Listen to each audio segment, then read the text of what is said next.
Veins are blood vessels containing blood flowing to the heart, while arteries have blood flowing from the heart.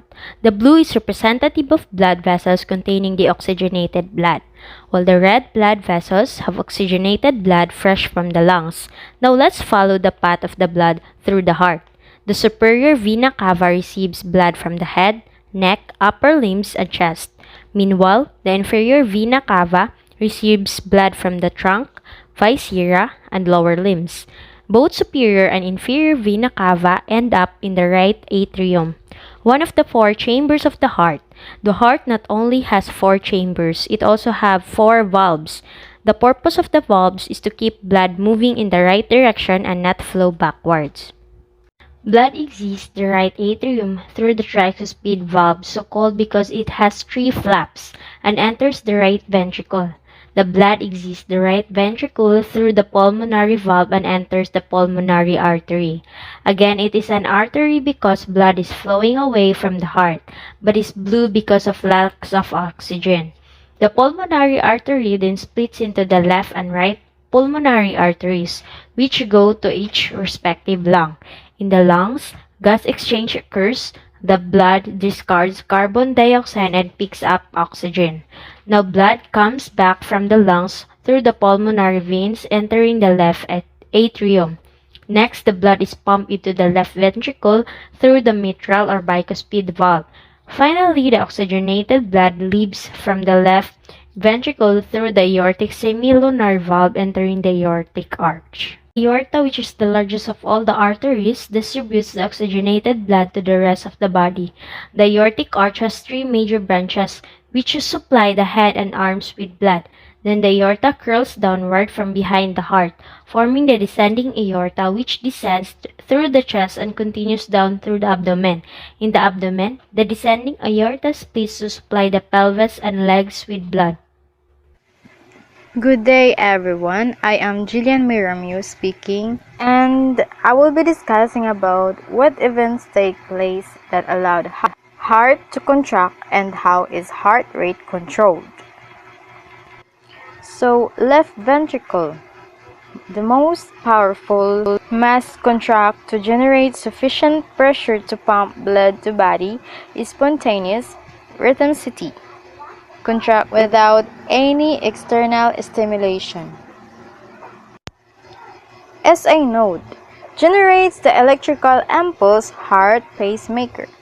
SA node, or also known as sinoatrial node. The following video shows you more information about sinoatrial node. Specialized muscle cells is found in the heart's walls. These muscle cells send signals to the rest of the heart muscle, causing a contraction. This group of muscle cells is called the cardiac conduction system. The main parts of the system are the SA node, AV node, bundle of HIS, bundle branches, and Purkinje fibers. Let's follow a signal through the contraction process. The SA node starts the sequence by causing the atrial muscles to contract. That's why doctors sometimes call it the anatomical pacemaker. Next, the signal travels to the AV node, through the bundle of HIS, down the bundle branches, and through the Purkinje fibers, causing the ventricles to contract. This signal creates an electrical current that can be seen on a graph called an electrocardiogram, or EKG. Doctors use an EKG to see how well the cardiac conduction system works. Any changes on the EKG can mean serious problems. So, how is heart rate controlled? Heart rate is controlled by the two branches of the autonomic and voluntary nervous system. The sympathetic nervous system, or SNS, and the parasympathetic nervous system, or PNS. The sympathetic nervous system releases the hormones catecholamines, epinephrine, and norepinephrine to accelerate the heart rate. So let's proceed on what is torsional construction of the heart and why it is important. Torsion of the left ventricle, or LV, is the ringing motion of the ventricle around its long axis induced by the contracting myofibers in the LV wall. During initial isobolic contraction, the apex and the base both rotate in counterclockwise direction. 2. When viewed from apex to base. Ventricular torsion is an important part of a normal cardiac function that is significantly impaired following MI and heart failure.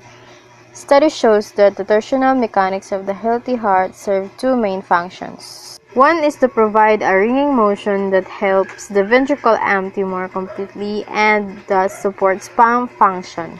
The other is to reduce ventricular wall stress during systolic shortening, which lowers oxygen demand and improves contractile efficiency. Number 4. What is the difference between systole and diastole and how they relate is BP and DBP? The cardiac cycle is divided into two phases, systole and diastole. They happen as heartbeats pumping blood throughout a chain of blood vessels to every part of the body. When the heart contracts to pump blood out, it's called systole, and when relaxes after contraction, it's called diastole. The top number on your reading is your systolic blood pressure. It tests the force of blood against the walls of your arteries as your ventricles. Your heart's lower two chambers contract, driving blood out to the rest of the body. The bottom number of your blood pressure is reading your diastolic blood pressure. Number 5. What is the relationship between pressure, flow, and resistance? Changes in pressure are directly proportional to flow, while resisting is inversely proportional. Changes in pressure and resistance have an inverse relationship with flow. How is blood flow to the various regions of the body controlled? Blood flow is primarily controlled by vasoconstriction and vasodilation. This process diverts blood flow to where it's needed most. Changes in blood vessel size can direct both blood pressure and flow to supply it to specific parts of the body. How does muscle blood flow increase during exercise despite the increased sympathetic nerve activity that favors vasoconstriction? Blood flow is greater when you exercise because the blood vessels in the muscles dilate to allow for a massive increase in blood flow to the muscles. As we exercise, our body needs large amounts of oxygen, glucose, amino acids, and a molecule called ATP to allow the muscles to contract and do work. The myogenic mechanism in the kidney auto-regulate filtration and the flow of blood. So even though vasoconstriction happens, overall blood flow is increased. Arterial smooth muscles also contracts or extends to help counteract the effects of blood pressure changes. Describe the three important mechanisms for returning blood back to the heart when someone is exerting in an upright position. The three important mechanisms for returning blood back to the heart while exercising upright are metabolic regulation, endothelium, and the myogenic response. Metabolic regulation causes arterioles to dilate by releasing vasodilating chemicals to allow more blood to flow to the area. Triggers mediated vasodilation, initiating the process in vascular smooth muscles, delivering blood containing citric oxide. Myogenic response creates pressure inside the vessels, which causes both vasodilation and vasoconstriction. Primary functions of blood. The primary functions of blood include transporting oxygen and substrates in the circulatory system to be used through the entire body. Temperature regulation during physical activity due to heat production from the muscles and buffers. Acids formed during anaerobic metabolism, maintaining pH homeostasis.